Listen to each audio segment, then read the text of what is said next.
And it's live. Welcome everybody to the Rovertime podcast. I'm hosting. I'm Dr. Manhattan. I will be your really shitty host for the day. With me is Mark. What's up? Zuckerberg. Harry. Yeah, okay, that's all. Duffer, or what do we call you? Sirius? No, Duffer's good. All right. I'm gonna call him everybody. Sam now. All righty. And Stan. We have Sam and Stan. Sam and Stan. All right, so do we just want to jump into the NFL Anthem bullshit now, or? Yeah, I kind of want to start with like our personal takes on it. Like, what is your personal take, Mark? Okay, well, I've been following football less over the years because I've been too busy to follow, and this year even more so. So I've not been doing fantasy football, and I've just not bothered at all this year. So I don't feel like I'm going to actively take steps to watch the NFL for a while. It's just like a lot of people go to things like sports to get away from all the politics and the existential dread. So yeah, the existential dread of normal life, and they just escape to something. And then when you bring politics into it, you kind of ruin the whole point of sports, which is supposed to be a distraction. Yeah.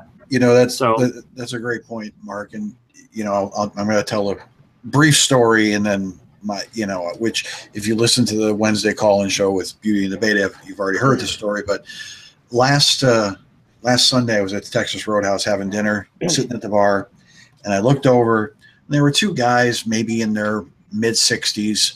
Each of them had a beer, and they were essentially like just owls looking from TV to TV, seeing all the different games.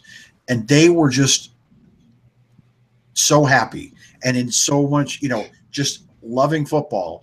And one of them even had an American flag on his hat. So I'm like, okay, he has no idea about the kneeling, because one of the games on was Buffalo. And what that guy did last week in Buffalo, fuck that dude. But like, and I'm looking at them, I'm like, that's what football should be.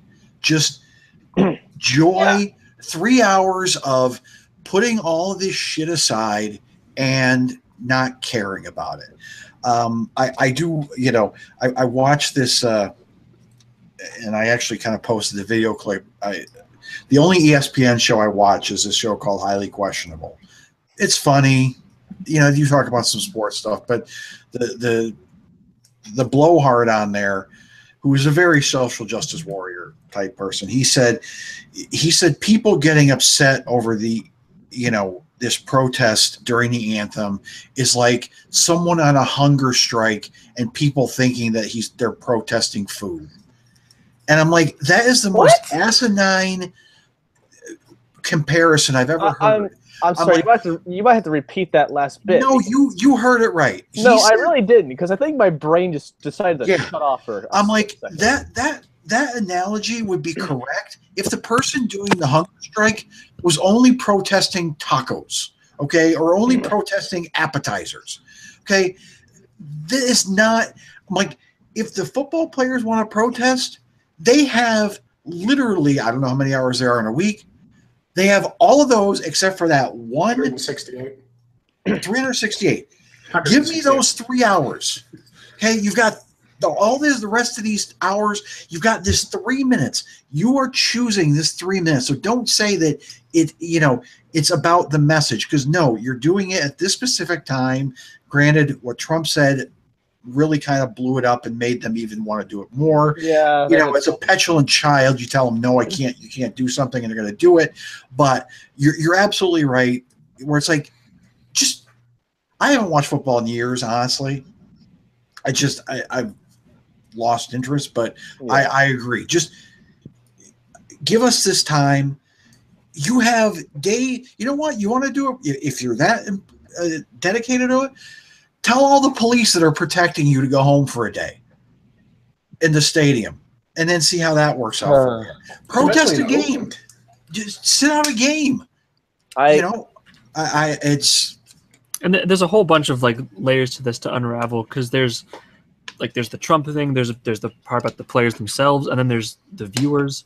Well, what kind of bugs me personally is just like I'm obviously not in agreement with all these people who are kneeling saying, "Hey, America sucks, X, Y, Z, all this bullshit." Well, But so it's actually the issue's been mutated here because the original protest was because of too much police brutality against blacks. Because Right. you know that's And a false premise, though.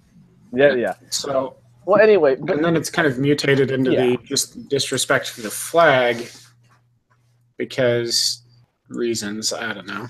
I mean, Nobody knows why they're doing it at this point. I will say that I would prefer that as opposed to the shit that happens in Berkeley, the shit that happened in Ferguson. that's fair. Yes. You know, if these are my options, go ahead and wear out your knee pads. Yeah. Go. We'll just go leave for that it. there without the obvious joke for wearing out the knee pads. I see you. I see you 'Cause they grin, suck. Mark. Ah. Just don't say it. Well, Let's like, leave what that joke. always That's gets the me point. about it is like, I don't know. Maybe it's just me, but as much as I can appreciate the fact that these people, they do have a right to do this, I think it's a bit ill-timed and it's in bad taste to be protesting the flag in such a way, or whatever the situation is. But I want to know, are there people who are taking these guys seriously? And if they are, they should probably, I think they should really reconsider, because in my mind, I don't know how a football player's brain works, but I can only assume that there's so much fucking force being bashed into their heads that they probably don't know what day it is until they have to put on a uniform. So why are we listening to these people? Well, you know who listens to them is the media and each other. You know, it's just like the Hollywood people. The only people that really listen to them, you know, they're not realizing, you know, and I find it especially hysterical when they're protesting, you know, brutality, and, you know, you hear about people being fined for, you know, for late hits and unsportsmanlike conduct. And it's like, okay, so you're not okay with violence except for, you know, how you make your money. Yeah, exactly. But go ahead. Back to your point about them having a right to do this. I would actually dispute that because the reason is because they're on the job on somebody else's dime. Fair enough. Well, if there is something like the NBA has it's in their contract that is part of the league rules where they can't kneel. So the lingerie football league in the NFL too, not the kneeling part, but they have to be present for the flag. Right. So any player that stayed in the locker room, like there were teams that did, they should be fined. Wasn't it the Steelers who only had the one guy who used to be an Army Ranger come out? Yeah, and then he apologized for it, Villanova. Yeah, he had no reason. But, you know, yes, they should be fined, absolutely, you know, which is a, you know, repercussion for the action. You know, the only, you know, part of the problem I also have is, you know, Goodell saying, you know, they can do this stuff, you know, yet when the Cowboys wanted to honor the fallen police officers, no, you can't do that. Or when Tim Tebow was doing his thing and praying. He was, right. You know, it's like, so, you know, so what they can or they can't. You know, one guy wanted to honor 9/11 on his cleats and they stopped him. It's like, what? Yeah. Goodell is see, the problem is Goodell's goal when he took over as commissioner was to double the profits. So he's going the wrong way. Well, right, but he's trying to follow the main message where he thinks the fans are, but obviously he's not very good at, you know, picking them out. He can't read the crowd, obviously. You know, I think his thought of who the fans are is who he sees at the Super Bowl. Not who because, you know, he doesn't, because that's like only one of the games he goes to. He doesn't see, you know, the basic fans in Pittsburgh, the basic fans in New York. Or the millions of people watching. Yeah, he sees the elitist people at, you know, all the advertisers, all the celebrities at the big games. So that's who he thinks wants to see this. And, you know, although I will say there are fans, you know, if it's like, you know, you're burning the jerseys or you're burning your tickets, it's like, Okay, they already have your money. I understand the principle of it. Well, But- no, Yeah. the bad part about that too is, guess what? Just like, just like, King Solomon, this too will end. So this is going to blow over eventually. Yeah. And what that Yeah, means this is is you're going to be a fan again. And what that means is you're going to be giving him more money for all the stuff you lit on fire. Yeah, Right, I'm wondering about the people who do that. Like they say they're burning the shirt. I just watched the video now, and then immediately after that, they try to offer like corrective criticism, like you better start doing this. Well, what if they do? Then you're going to take back all the stuff you just burned. It's Like, it's, exactly it's what a you just dumb said. action. I think what that speaks to is sort of the odd marriage of national identity and national sports. Because for a long time, sports have been ingrained within our conceptions of who we are as a people. So in Canada, it's hockey. And, Canadians will stay up late at night, will go places for absurd amount of money to go and watch a hockey game. And as far as I know, we haven't had any protests like what was going on in the NFL. There was some talk about, African-American players or players with African heritage, are you going to be doing any kneeling in hockey games? And by and large, they said no.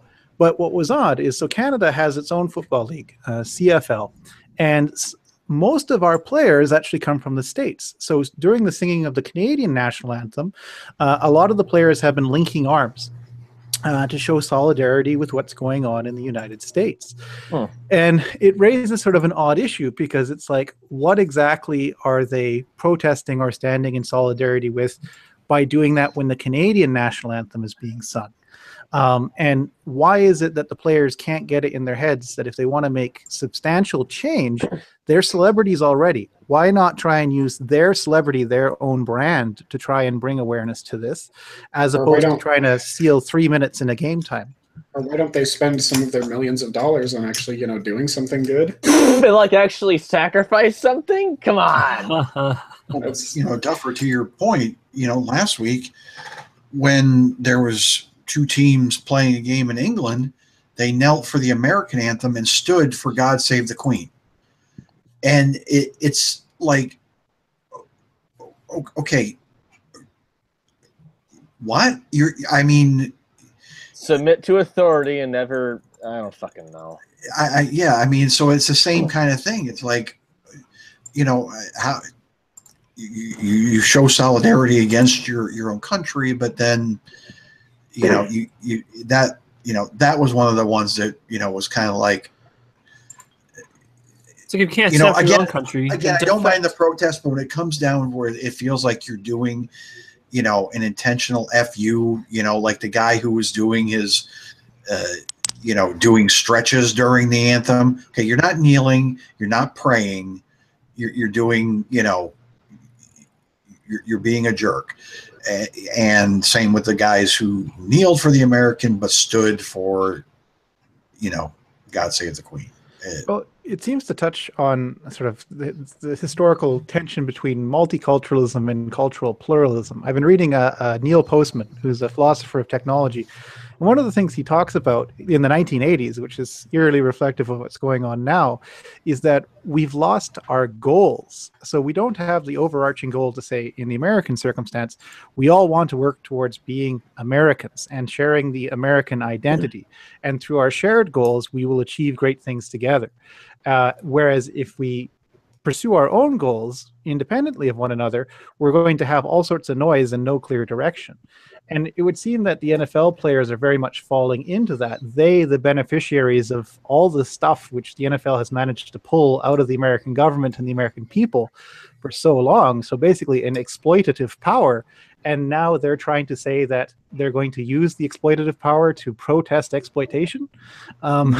It's a bit of a weird conundrum there. Well, especially in Mark had pointed out, the conundrum that they're protesting and exploiting, it's essentially a false narrative. I mean, it's been shown by Department of Justice and FBI statistics that white people are by far, more victims of police shootings and police brutality than African Americans. It's like the media doesn't like those things. What are they called? Facts, I believe. Yeah.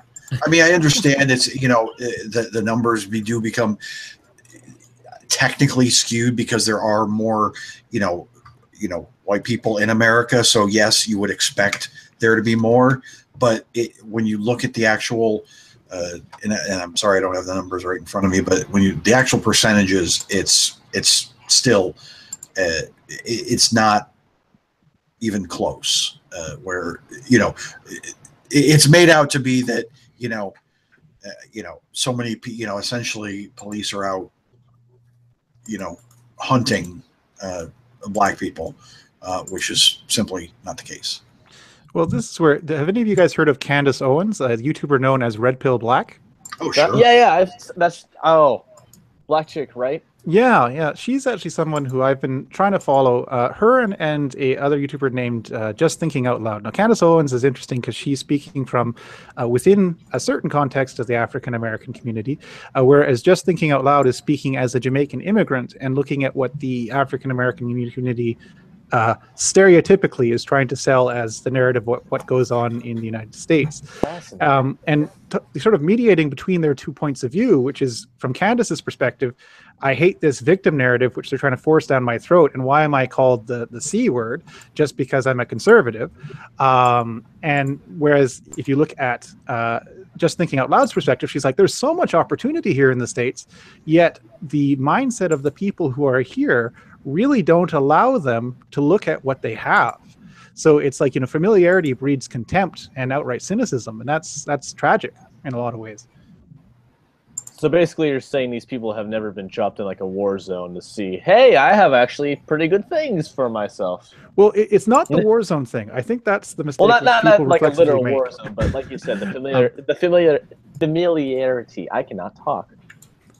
Yeah, but no, it's that thing where it's like, people, of course, will suffer things in their lives, and different communities in different parts of society at different economic levels will face things at different rates. Yeah. But the issue is, without being able to actually say, we're going to work our way out of this, you're perpetuating it, and nobody seems to want to get out of it, either from the celebrity level to the community activist level. And the people who actually want to talk against it, like the Larry Elders and whatnot, they get tarred and feathered as quickly as they appear on camera. And that's something which sort of blows my mind as an outside observer. It's very interesting. I don't get that as well either, because I'm thinking, okay, so you're trying to fix the problem, right? But it's like, no, we just want to keep, we're just trying to bring awareness. It's like, okay, awareness is great, but just do something if it's so bad. I don't. You can't. But then again, victim cult thing. You can't reason someone out of a position they did not reason themselves into. This is true. It's reason versus emotion, and emotion's going to win every time. I mean, yeah, if you're a human. Maybe if you're a Vulcan, it might not. Don't get me started. Star Trek. Oh, I won't get you started. I'm ready to talk about that. Mark, what did you have to say on this topic, though? I lost train of thought, but I forget where we left off, where I was going to say something. But yeah, I guess it was back when we were talking about them not understanding their fan base.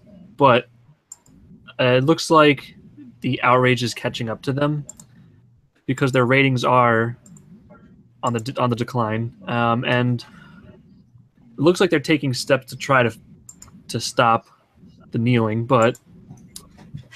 There's still some, but I saw Paul Joseph Watson shared an article earlier on Twitter. I don't have it with me right now, but what was like 180 players kneeled last week. And so far this week only there was like, 11 or something. So it's going down. Maybe it's better to not be an asshole and we actually get money for it.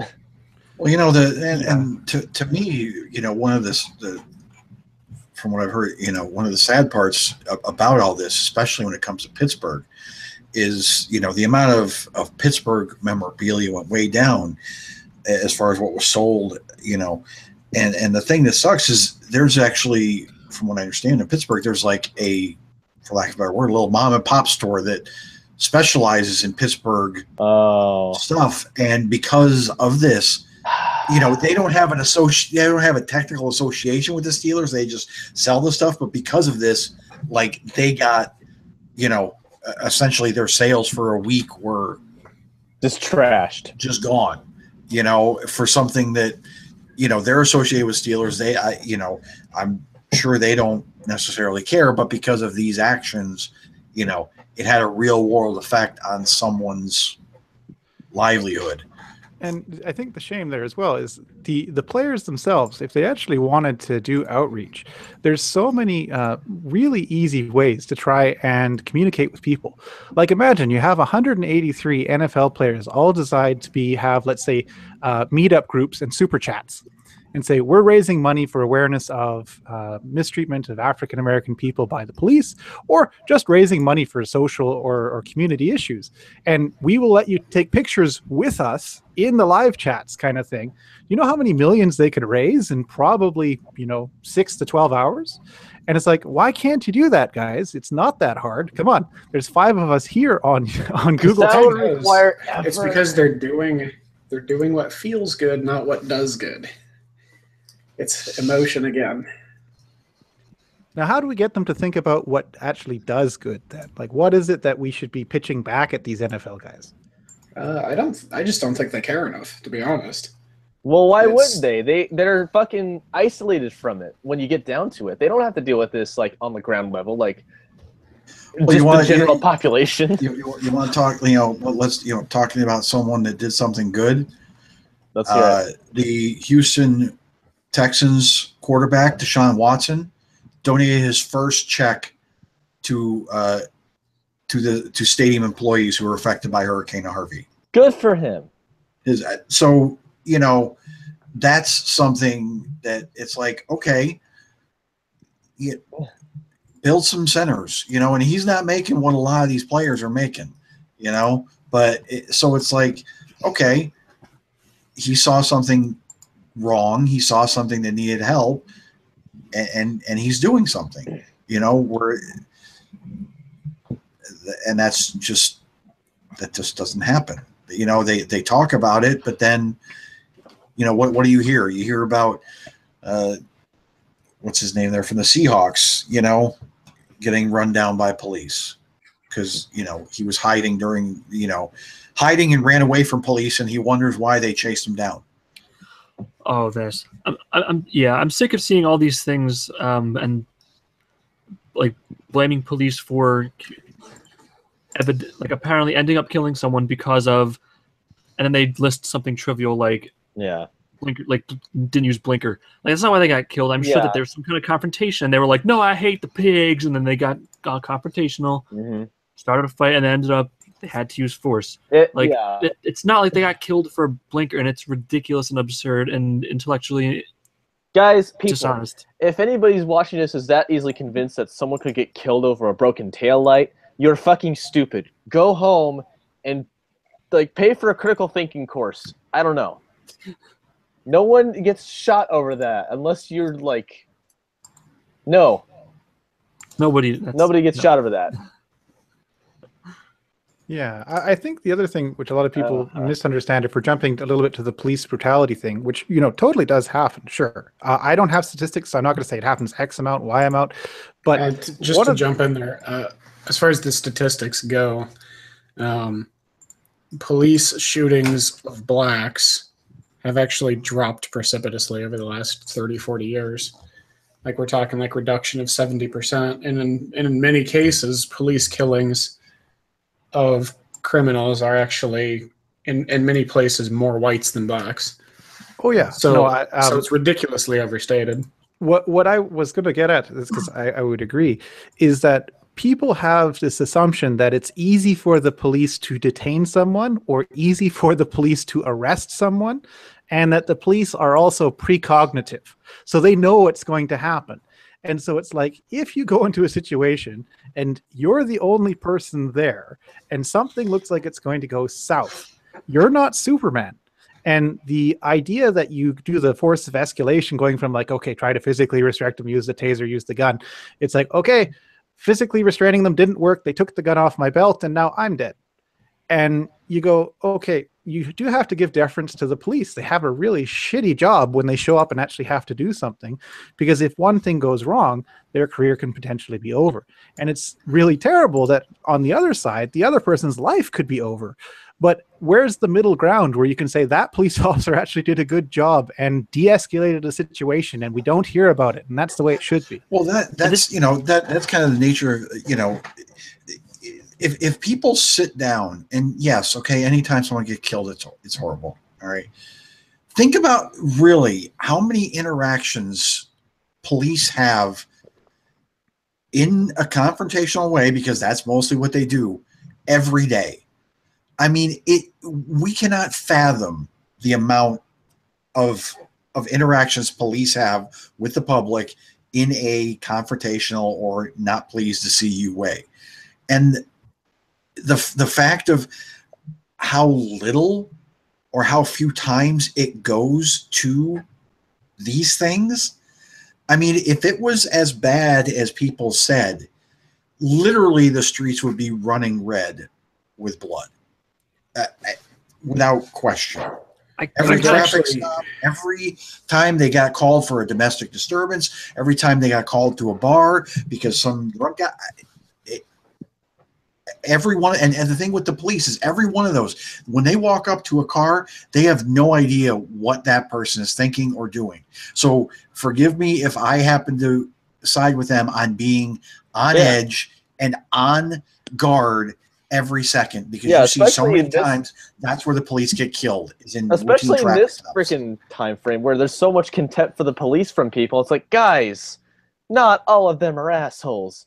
Maybe one or two, but not the general fucking police department or something. And that, incidentally, this is why I am mostly against body cams, because I forget who it was, but I believe it was an officer, said it beautifully. It's like, okay, so we have the body cameras, then what? You get a jury or lawyers to be able to watch a video a million times of someone where I had 3 seconds to make the decision, Well, what was the case in the States, and I think it was in the early 1990s or the late 1980s, where they first had video footage of an assault on an African-American guy, and the police actually got off because they slowed down the footage and they did it on the slow-mo. And what they found is that jurors, when they watch things in slower motion, tend to see things as less violent and more forgivable. And there was race riots over this particular thing. Are you talking about the Rodney King thing? Possibly. The LA riots? Yeah. Yeah, that's Rodney King. But this is where, with body cams, that's one which I'm torn on, because I want the body cam to be there to be in the police officer's defense as well. So that we can actually see how people act. There was, I think, last year, this particular woman who was just egregiously offensive towards police officers on 2 occasions. First one, when one pulled her over and she turned out not to be driving with a license, and she was saying, well, I'm not actually an American citizen, you can't arrest me. And then the follow-up incident where she had a shotgun in her house and was live streaming. It's like that body cam showed us just how bad that woman was interacting and how much of a different world she lived in. I kind of have to once again bring up Joe Rogan. I forget in which podcast he did it in, but he explains his thoughts on the job of a police officer pretty well. And it's like nobody can do it perfectly. And if you do it for too long, if you're not already some kind of macho tough guy or asshole, like, you're going to turn into one, because you only see the worst of people every single day, depending where you're serving, but I mean, that's all you're going to see. That's all you're going to be prepared for. You never know how it's going to go every single day. I mean, these people are on edge, so they have to be like, they have to have a hard personality. And I think it's easy from the outside when you're seeing it, when people see it in slow motion. Well, why didn't they do this? Why didn't they do that? Why didn't they do that? As Duffer pointed out, like, you have 3 seconds to consider, I die or they die. These are my options. I can't sit here and say, well, it's not a hijab pulling self-defense course where you get to slowly attack with the knife, and then prepare your defense. That's not how real life works. Yeah. And these guys are in real life. You keep your arm completely straight. Completely, yeah. What there was I think there was an SNL thing about. Was that? Yeah, that was Jim Carrey. Jim Carrey, yes. He's like, you need to come at me exactly like that. Was exactly. It's like, but that's what a lot of these self-defense courses. That's what people think. It's like, oh, they could just block and hit him with this. It's like that doesn't. Oh, no. This isn't a movie. People aren't like these, animatronic things. We're not predictable. We're highly chaotic animals. And we're just like, no, I know what they're thinking because they are this thing. Like, bullshit. You know what the fuck is going on up in here? The only thing is, I do agree it does get out of hand from the perspective of average, normal people when they encounter the protected power structure of the police, where it's like they'll be jerks. They don't give you what you want, like in terms of cooperation, and it does get to a point where it's hard to hold them accountable because they're like a brotherhood. Well, And the that's brotherhood something thing is also it's compounded by how heavily unionized most departments are. And it's like, if you think about it, that's exactly how unions are in any other place, is instead of being fired, they're put on paid leave or something like that. It's just when it's police and they did something absolutely wrong, it's like it seems even, less just than it would in another situation. But that's exactly how unions work the world over. Well, that's why it's so hard to break basically tacit communities of silence. Everybody stays quiet because they know that things will pass over so long as nobody, squeals. And that's true for all organized groups that have goals and can identify enemies and good guys. Could be the teachers union, the police union, could be a gang on the downtown east side. And it's like, it's just an effective way of structuring things so you're stronger as a group and you're only as weak as the one individual who decides to speak out or not to play ball. And that's dangerous because it would imply that the police on some level feel like they're going to be persecuted by the very people they're protecting. And it's like, uh-oh. If that's the way the police feel, something's gone horribly wrong. Yeah. And of course, as pointed out, it does, where I live, I live in a fairly, we do have a decent sized city here, but it's nothing like Chicago or anything. So, here, interactions with the police, it's generally, it starts off probably in a different way than if it was in, Chicago, LA, even New York City. So, obviously, it depends on the area that they're in. We know in Canada it starts off with a, jar of maple syrup and probably some good old social and poutine, and some poutine, but poutine, maple syrup, and socialized medicine, the breakfast of Canadians. You guys are making fun of it, but frozen poutine is a deadly weapon. In Canada, everything starts frozen. I'm not making fun of it. I lived in Maine for a few years, so I appreciate all things Canadian, except for Canadians when they come down during the summer and have no shame and love to wear Speedos. So then that's when I draw the line.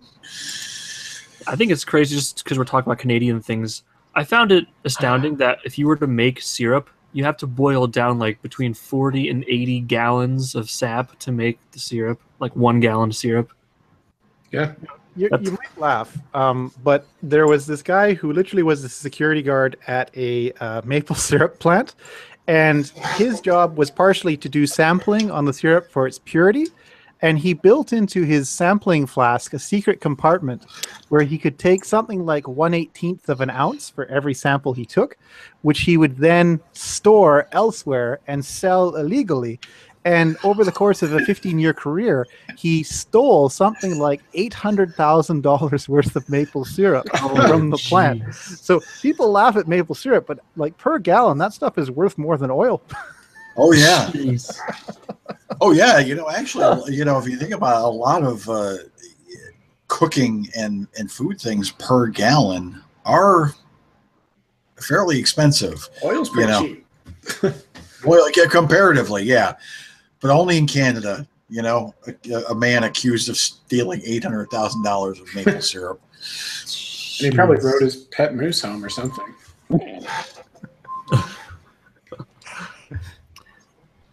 Oh, man.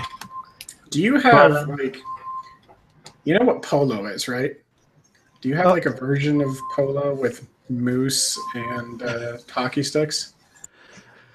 No, I don't think we do, but that would be pretty epic. They call that recess over there. Right up until one of the moose decided it wanted to cut loose, and then, there would be tons of people dying. Is it moose or meese, by the way?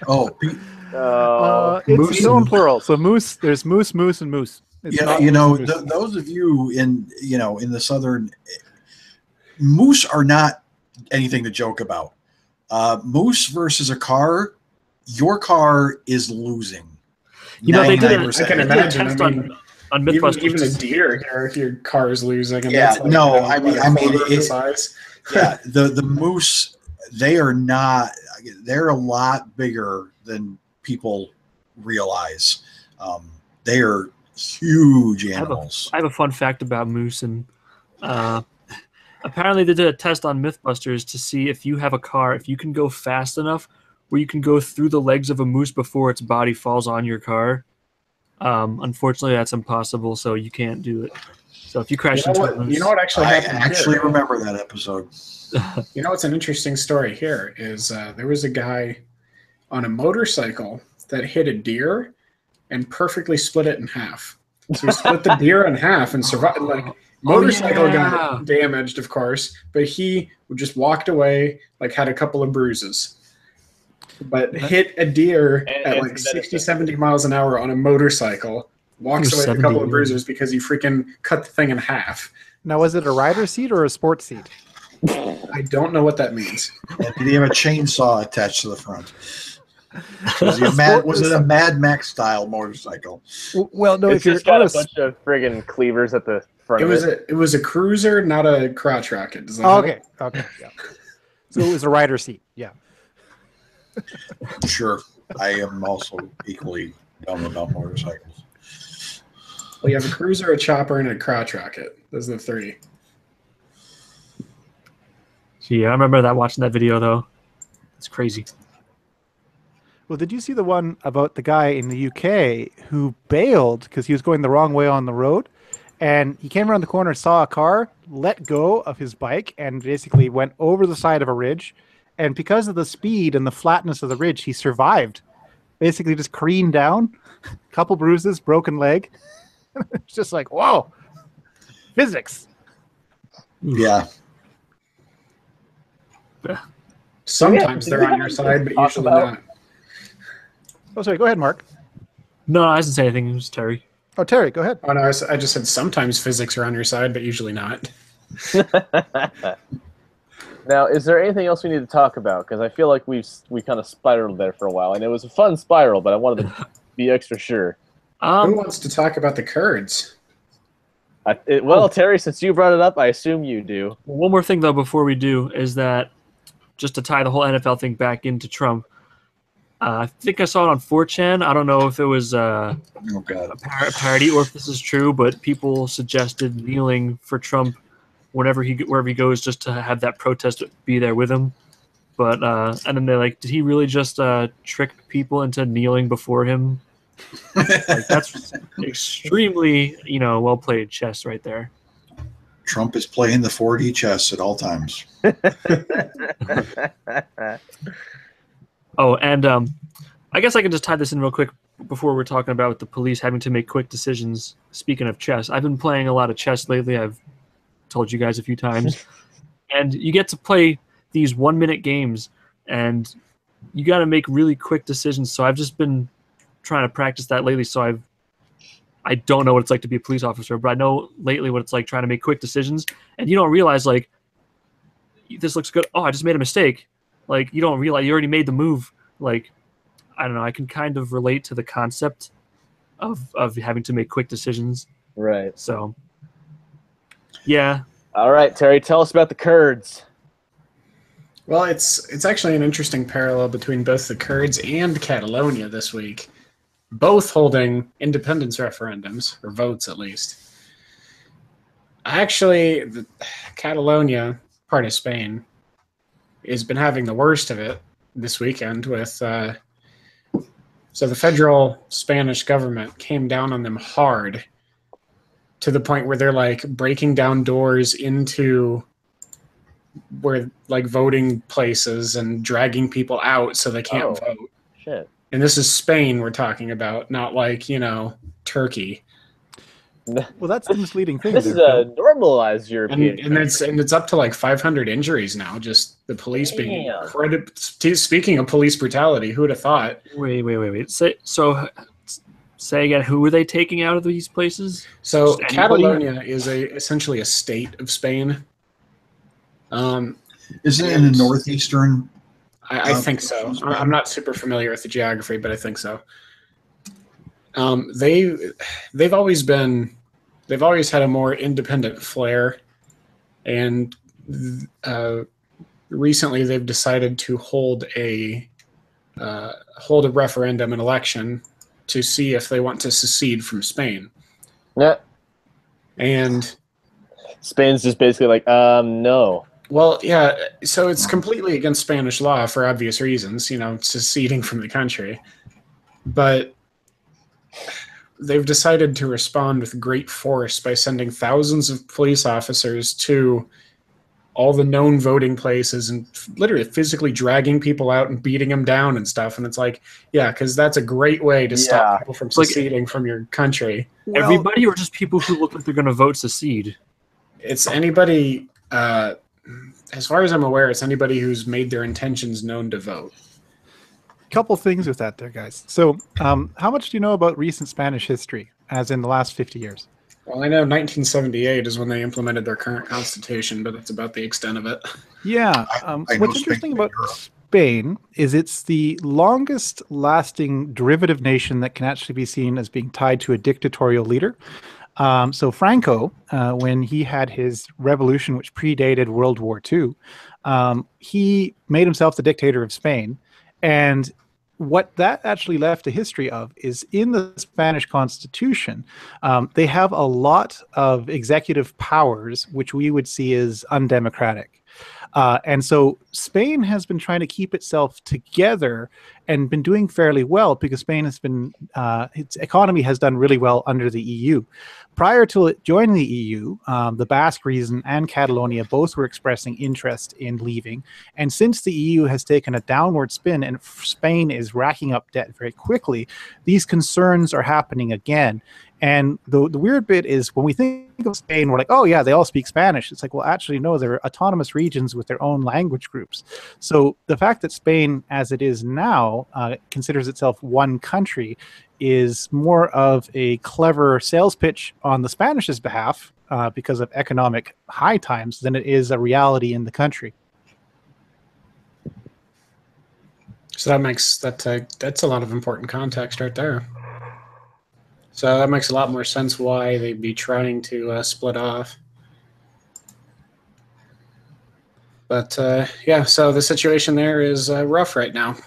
I just found it interesting that there were two major independence referendums, the other being the Kurds voting. Now, and I also find it another interesting point is that the Kurds are somehow it's more violent in Spain than it is in the Middle East. I'm not entirely sure how that happened. I mean, with the whole influx of migrants into Europe, it's not bad. It's maybe I don't even necessarily think it's that. I just also think that a lot happens in the Middle East that we don't know about. You know, it's not reported. There's no, I mean, so I don't necessarily think it's that there's more. I just think Spain being, you know, essentially a, you know, third world country has essentially more access to recording devices, internet, media type devices. So, but what I actually find interesting is everything that you described as happening there. I feel like that's what people feel Trump is going to do, like any moment, drag them, send the military in to drag anyone who votes against him, out into the prisons and beat them.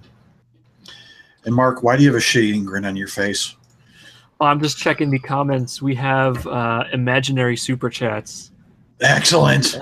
Constantine the Mediocre, $100, and J Fry 1488. Oh, we're attracting legends. Those guys are everywhere. Constantine, the $100 will get you my feet if you so wish. I don't know if you're one of those feet people, but the feet people are everywhere, Stan. It's good to cover your bases. Absolutely. The total is up to, it's over 750 people were left injured. Yeah. I think one of the things with what's going on in Spain is people in America will look at it and go, this is what happens when the government has guns and we don't, is they can literally be very authoritarian and very physical. Yeah. And this is why when we look at what's happening with the Kurds, well, they're all very heavily armed. So if you're going to start problems, you're going to run into the problem that they might have more guns than you.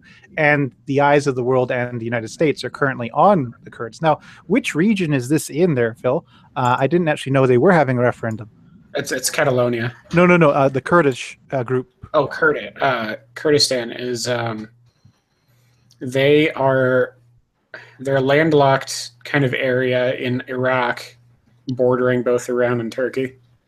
Yeah, and they're actually doing rather well right now, as far as I know. Like their regions actually have power and stuff like that, so they're officially trying to. So they're major. They actually export a lot of oil, like something like 600,000 barrels a day. Mm-hmm. Vast majority of it to Turkey, and it's like everybody is against them trying to be independent, and really all they're trying to do right now is just hold the vote. Like they've actually talked about it. The leaders of the movement have talked about it. They're like, look, all we want to do is have the vote and make sure we've got the support, and then we'll hash it out over the next few years to see what we can do to actually get our own state here. All power to them. Right. Yeah. And well, and Iran and Turkey have, they've like cut off flights and they're trying to close the borders and stuff. And because they actually have to import pretty much everything because all they produce is oil. So yeah. It also speaks to the ethnic tensions in the region because the Kurds, as far as I know, they are leftovers from the ancient Persian Empire, now this being the one that was around in the ancient Greek time, as well as being leftovers from a lot of the Turkic people that came in before the Saracens and before the Ottomans. So they're unique in the region, and they also have a very unique take on the place of religion in government, which sets them apart and probably westernizes them a lot more than many of the powers in the region that are currently sliding more into despotism. Right, I know their values are very compatible with Westernism, which is great. And the interesting choice that both Turkey and Iran have is they have, substantial minorities of Kurds. So it's, and of course those minorities pretty overwhelmingly support independence as well. So it's, well, do we want to anger this minority? Like, how far can we really take this? It's a very interesting diplomatic thing unfolding. And I should note that currently the official U.S. stance is that we're against it as well, but only because we don't want to see the unified government in Iraq that we helped build split up. Mm-hmm.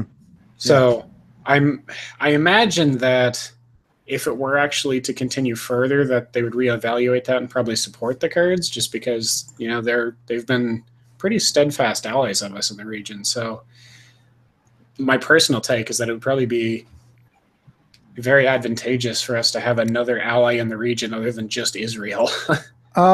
Under the Republicans, I think that could be the case. The problem is if a Democratic government were to be put back in the United States, they would see what's going on in Iraq as necessary multiculturalism, and to actually have a nation self-determine essentially along ethnic lines, they would fight that tooth and nail.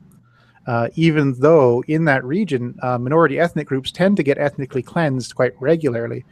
Just ask the Armenians in Turkey. Kind of thing. So that's sad. But I think we only have 10 minutes left there, guys. Is there another topic we want to jump to? Jake? Well, I guess since we're talking about like states, like, what do you want to talk about Puerto Rico at all? Just before we leave the topic, I did want to note real quick so the Prime Minister of Spain talking about Catalonia. This is his quote. It would have been easier for everyone to turn a blind eye while they carried out a serious attack on our democracy. We did what we had to do. Oh, shit. So, yeah. My thought on Catalonia is that this will only bolster their bid for independence. Yeah. Yeah, it will.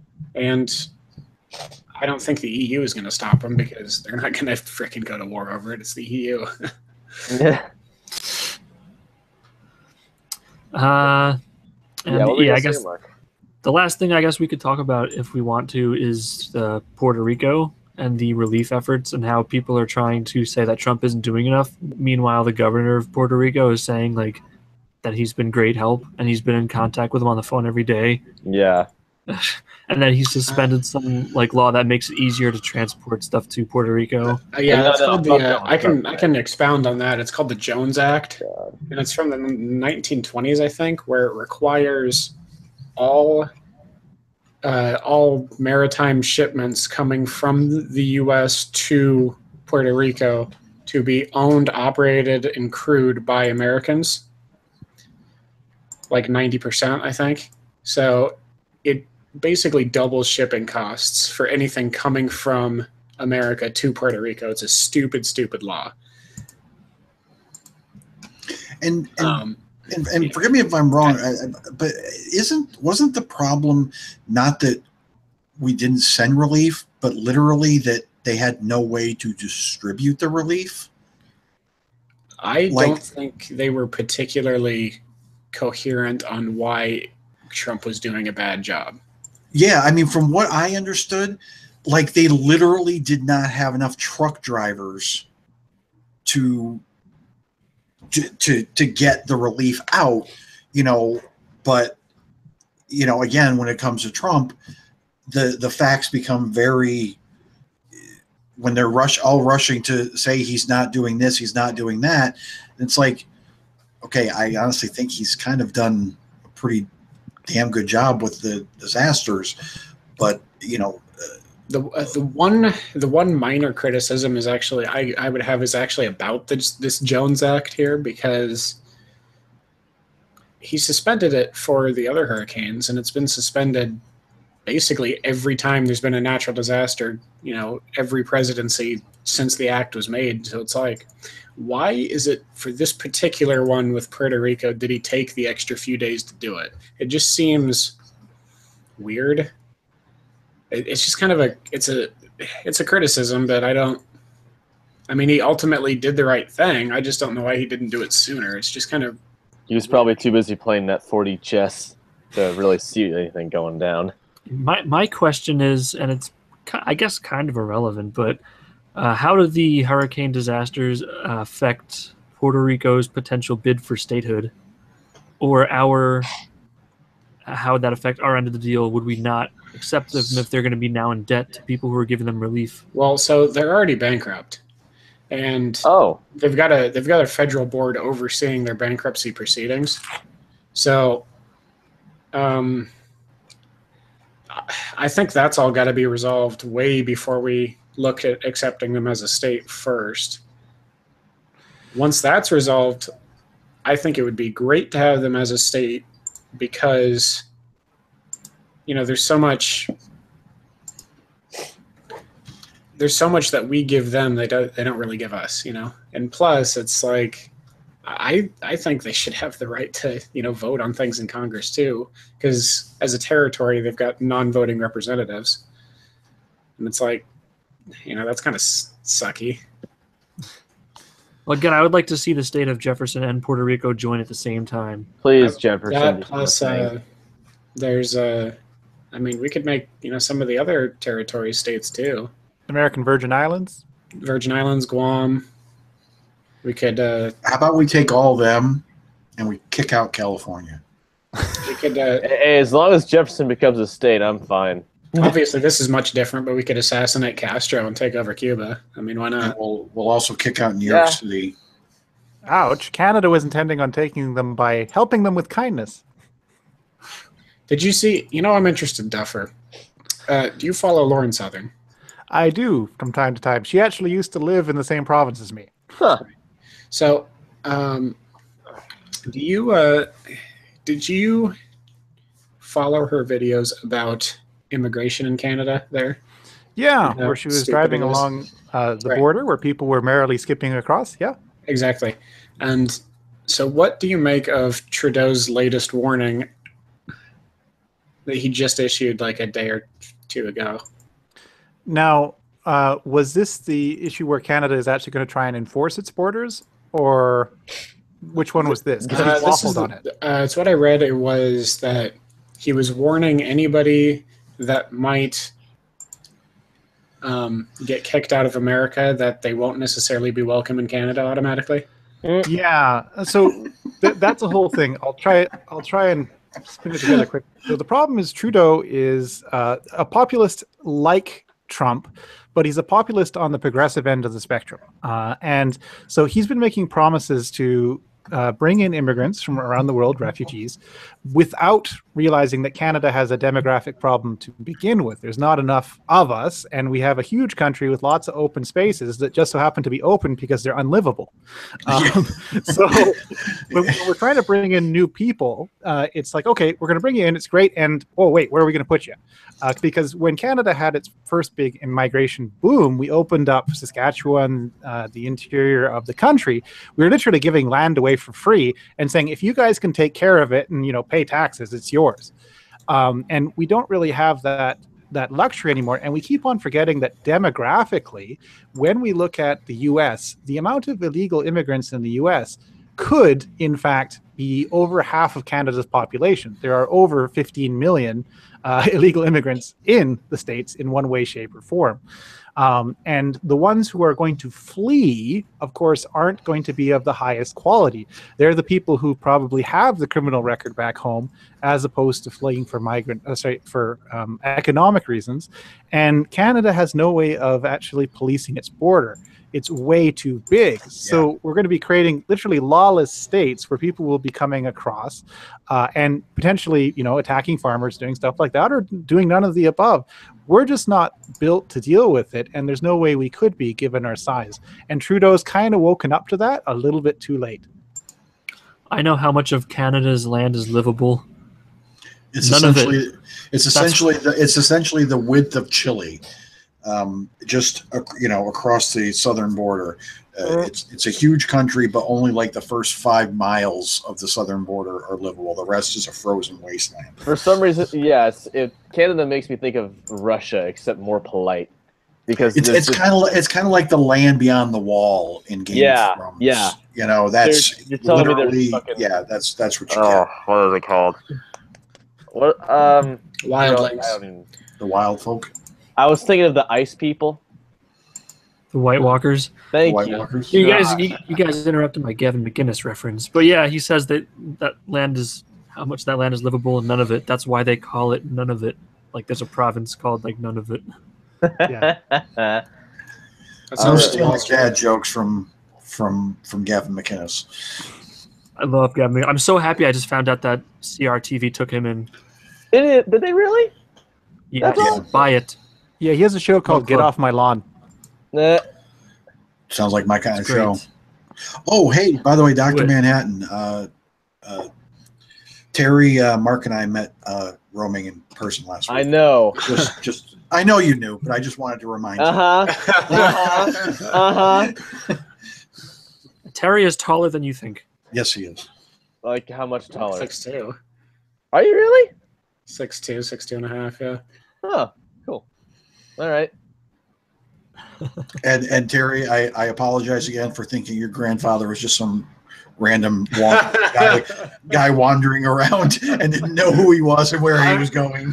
Actually, I think your little confrontation with me right there asking about him was the funniest thing of that trip. That was so good. Guys, we said confrontation, but it was like we went. They had an Amazon bookstore, and we're looking around, and I noticed this guy kind of hovering around us, and then we go downstairs, a decent walk to the food court, and this guy is still following us, and he says something to Terry and goes, sit down. Like, Terry, do you know this guy? I think he's been following us. I'm like, I think he's lost. He's like, that's my grandfather. I'm like, oh, All right. that makes a lot more sense. All right. On that note, I'm going to go ahead and I'm going to stop the broadcast. Thank you all for watching. We'll see you guys here next week.